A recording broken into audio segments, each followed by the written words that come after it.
जय महाराष्ट्र. सगळ्यात अगोदर तालुक्यातील आणि शहरातील सर्व मतदार बांधवांचे या ठिकाणी मी शिवसेना उद्धव बाळासाहेब ठाकरे या पक्षाकडून आभार मानतो की आपण आमच्या सर्व उमेदवारांच्या पाठीशी या ठिकाणी उभे राहिले व मतदान केलं, त्याबद्दल आपले आभार.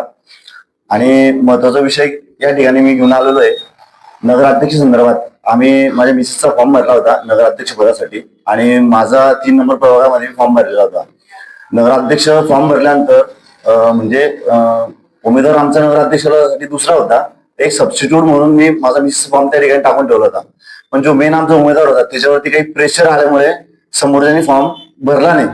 मग माझा फॉर्म तिथे मिसेसचा लागला, पण माझी आर्थिक परिस्थिती नसल्या कारणाने काय झालं आणि माझी मानसिकता पण त्या गोष्टीला मी तयार नव्हतो की आपण नगराध्यक्ष एवढं मोठं लढू शकतो, लढू का बाबा या लोकांच्या एवढं मातबर आहेत बसून आपल्यासमोर. त्यासाठी मी जी माघार घेतली याच्यामध्ये कोणी माझ्यावरती आरोप झालेत. माघार घेतल्यानंतर बरेच लोकांनी आरोप केले की 15 लाख घेतले, 20 लाख घेतले, 25 लाख घेतले. हे आरोप पूर्णपणे खोटे आहेत. 1 रुपया सुद्धा यांचा मी घेतलेला नाहीये कोणाचाच, आणि कोणाचाच काही या ठिकाणी पैशांचा विषय केलेला नाहीये. फक्त या ठिकाणी माघार घेतलं तर माझी या ठिकाणी खूप चांगल्या प्रकारे बदनामी केली या लोकांनी. काय या बदनामीचं उत्तर त्यांना मी दिलेलं आहे आणि पुढे मी तुम्हाला बोलतो बाकीच्या गोष्टी ज्या आहेत त्या. आताच बोलले की तुमच्या एका कॅन्डिडेटवर दबाव कोणी आणला?